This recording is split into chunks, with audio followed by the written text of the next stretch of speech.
whether it's what you wanted or whether it's not what you wanted. You're just facing it and just being with it and staying with it, which is the most important and vital thing to the practice. Whether you like it or whether you don't like it, you just keep doing it.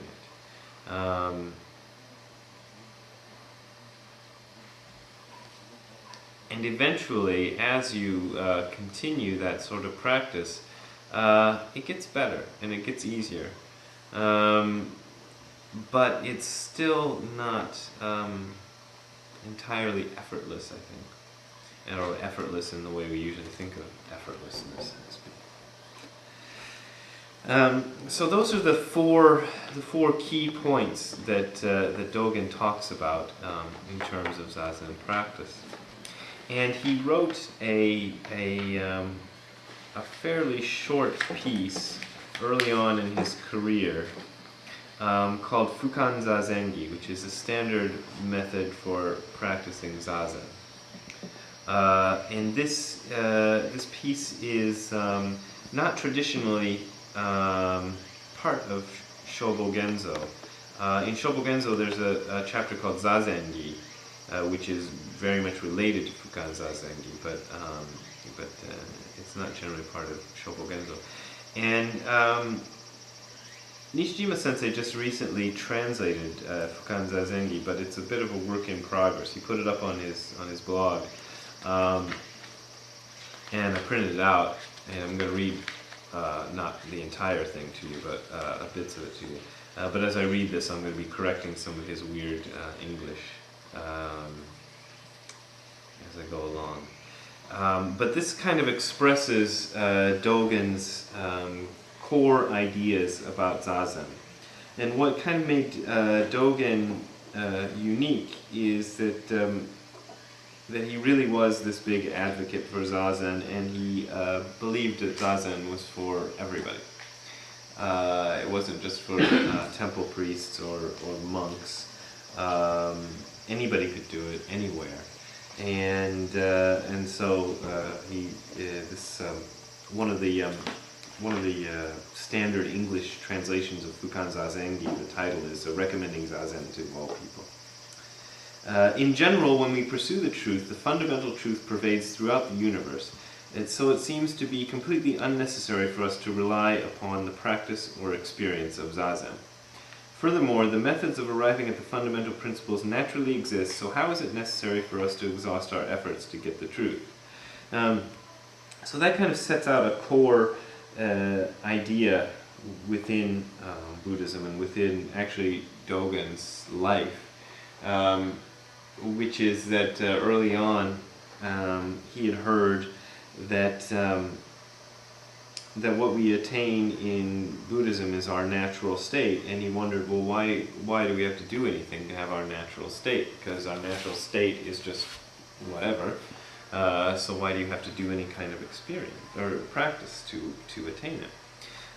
So he sets out this idea first and foremost, that the fundamental truth pervades throughout the universe. So it seems like it's unnecessary to rely upon practice or experience.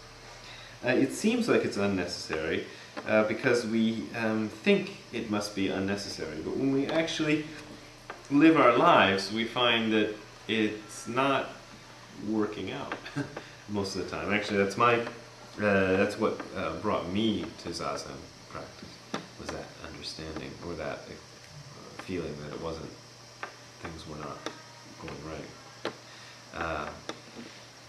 Especially in our case, we as Buddhists, have already completely left the values of secular societies as if they were garbage or dust.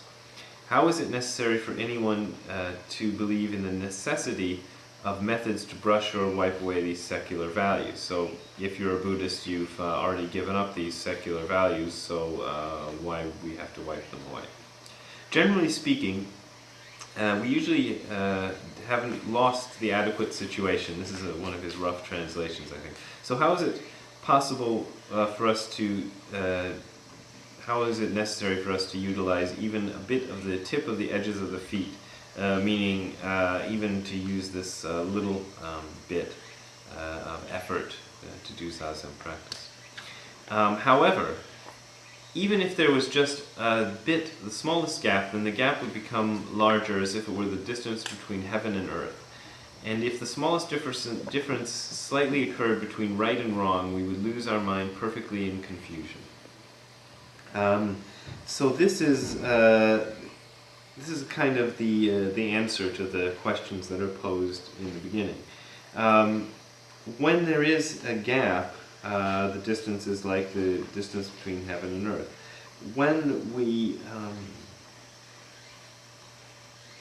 human beings have an intuitive ability to know right and wrong and to know what should be done. But we cover that over with a lot of thought and we shout it down. And as soon as we introduce thought into the equation, we completely cover over our own ability to know what's right and what's not. And it's a difficult situation. So the practice of zazen allows you to become more clear about this intuitive understanding that we all have. Dogen goes on here.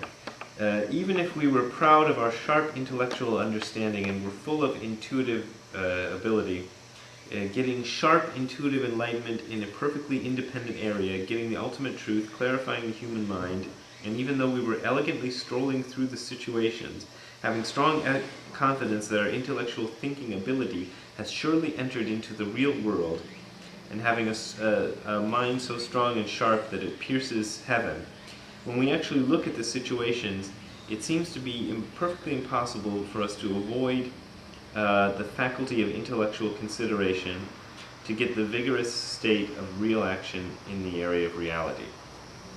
Which is to say that